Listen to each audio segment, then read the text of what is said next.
This video is going to review the setup and operation of your Luna Bipap system 30VT. This device can do both Bipap ST and Bipap volume target. In the industry, we think of it as Avaps. So let's go ahead and start with the back of our device.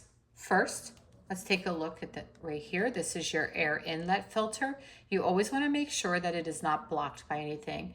And additionally, you should take this out, the filter, and clean it at least monthly or based on your facility protocol. So let's go ahead and push down on the cap, remove it, filter comes out, wash, dry, pop it back in, and there we go. Just above that is your port where you're going to connect your oxygen adapter and your tubing. So let's start with the oxygen adapter. In your kit, you would have received a straight adapter that looks like this, and oxygen tubing. As you'll notice, my oxygen tubing is already connected. Do note that the port swivels, okay? I do recommend putting this on first because it is really hard to get on once it's on the device. We have a barbed fitting here and a flange here, so you got to do a lot of pushing and twisting to work that on. So let's go ahead and connect it. You're going to take the 22mm side, and I would say give it a good push and a twist. Then you're going to take your Bipap tubing that's also in your setup kit, and you're going to go ahead and connect that. And then the other end, of course, will go to your patient's interface, their mask. All right, so I'm going to remove the tubing because it's just easier for demo purposes. At this port here is where we're going to connect our power supply.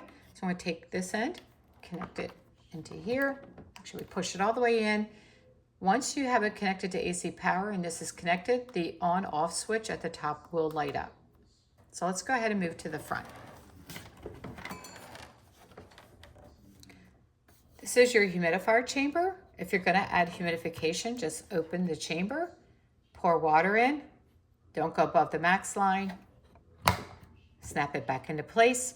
This way you would have your humidifier chamber with water for the patient so they don't get dry. Now, if I need to take this off and I need to clean it and dump it, I'm going to push down with my palmed hand. You'll see how it just pops up and releases. I'm going to open it just like we did. To add the water, I can wash it, pop it back on, and push down and you'll hear it click into place. Here you'll see your home button. Home button is going to allow you to always go back. It's like your exit button and it always takes you home. And the dial here is going to allow us to navigate the different areas of our device.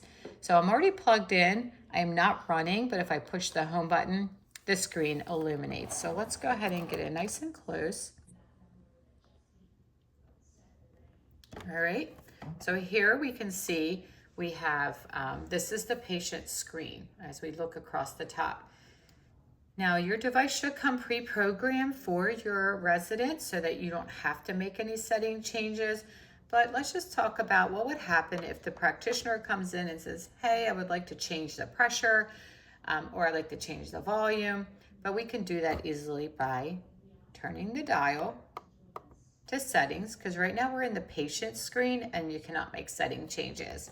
We're going to hold in both the home button and the dial. So you're going to hold that in for about 5-6 seconds. And then you'll know you're in the clinical screen when this one pops up. You'll see therapy, comfort, alert, and maintenance. Now, for us to activate and go down into the menu to make the setting change, I will simply push the home button, the dial. Now you'll see that it dropped down. I'm going to go ahead and go down. Say I want to change the tidal volume. Now, once I highlight it, I push the dial. You might not be able to see this, but now the value, the numerical value or the setting value will turn yellow. Once it's yellow, it means it's active. Now let's just say I want to go to 350. Once it's at 350, you push the dial and it locks it into place. You can then go through all of your different setting changes. So let's just say I want to make my high EPAP 8. And I can just go right on through and make the changes that I need. Now, once all the setting changes are done, I touch the home button once, it takes me right back up to the top. You shouldn't really have to go into the comfort settings. However, if there's any settings that you need to change in comfort, and let's just take a look at that. These are just like, we have an auto on feature, so as soon as the patient puts the mask on and they start breathing, it will activate. But these should come pre-programmed as well. Once we are done with setting up and making any changes, we just push the home button and it takes us right back to the patient screen, okay? Now, let's dial back over. Say my patient wants to have heat. So I'm going to go ahead and start the heater. So I can preheat the humidifier by pushing the dial. And now you'll see that it's heating up. You see it right here. So heat up the humidifier. If the patient decides they don't want it, you can just push the button once and it'll actually cool that down, okay? Now if I want to start the device, because now I'm ready to put my patient on, I'm going to push the power button.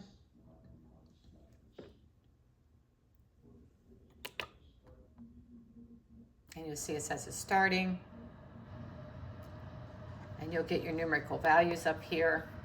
You will have a leak, that is normal. I'm gonna have a really big leak because I don't have anybody on it. But your average leak is gonna run anywhere from the mid-20s to the mid-30s. Once they get really high, that means there's probably a good mask leak around the face. However, the device will let you know if it's too excessive to where it's gonna be problematic for managing the patient. So let's just go ahead and stop our device. I'm gonna hold it down and then it turns off, and this is the screen that you will see once you turn it off. And if I want, I can just touch the home button. And I always like to say there's no place like home. If you have any questions or need clinical support, please contact Virtair at 718-847-8247 and ask for clinical assistance.